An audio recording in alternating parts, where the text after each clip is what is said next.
দর্শক, এই মুহূর্তে রাজধানী শিশু হাসপাতালে আছেন সহকর্মী মেজবা রহমান। সরাসরি যুক্ত হচ্ছি তার সঙ্গে। মেজবা, হাম ও হামের উপসর্গ নিয়ে ভর্তি শিশুদের চিকিৎসার সবশেষ কি খবর আছে আপনার কাছে?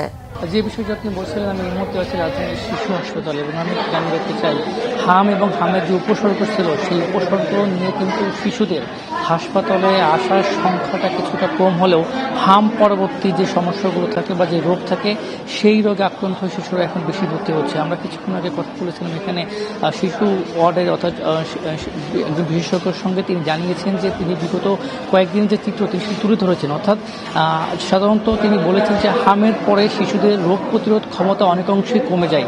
এই কারণে যে হাম পরবর্তী যে সমস্যাগুলো হয়ে থাকে অর্থাৎ ডায়রিয়া, নিউমোনিয়া, এই আক্রান্ত শিশুর সংখ্যা এখনও হাম ওয়ার্ডে বেশি রয়েছে। অর্থাৎ এতে করে এবং এই সমস্যাগুলোতে বিশেষ করে নিউমোনিয়া আক্রান্ত হয়ে এখন শিশু বেশি মারা যাচ্ছে। হামে আক্রান্ত হয়ে শিশু মৃত্যুর সংখ্যাটা কিছুটা কমে হলেও হাম পরবর্তী যে সমস্যাগুলো হয় বিশেষ করে নিউমোনিয়া আক্রান্ত হয়ে শিশুর সংখ্যা বৃদ্ধি পেয়েছে। এবং আমি আপনাকে তথ্য জানিয়ে রাখতে চাই, গত 24 ঘন্টায় নতুন করে 19 জন শিশু হামে আক্রান্ত হয়ে হাসপাতালে ভর্তি হয়েছে এবং এ পর্যন্ত 521 জন শিশু ভর্তি হয়েছে হামে আক্রান্ত হয়ে।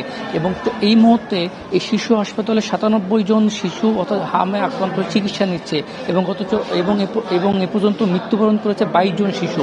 এই ছিল শিশু হাসপাতাল থেকে কিন্তু হামে আক্রান্তদের তথ্যটি কিন্তু আমাদেরকে দেওয়া হয়েছে। তবে চিকিৎসকরা বারবারই আমাদেরকে যে বিষয়টি বলছে যে হাম আক্রান্ত হয়ে শিশুদেরকে প্রথমে শুরুর দিকে যে সমস্যাগুলো ছিল অর্থাৎ ওয়ার্ডের জটিলতা বা সবকিছু মিলে এখন অনেকটা উন্নতি হলেও সেই জায়গা থেকে ওভারকাম করা গিয়েছে। তবে হাম পরবর্তী যে সমস্যাগুলো হচ্ছে ডায়রিয়া, নিউমোনিয়া আক্রান্ত শিশু মৃত্যু বেশি হচ্ছে। এই ছিল আমার কাছে শিশু হাসপাতাল থেকে হামের সবশেষ পরিস্থিতি।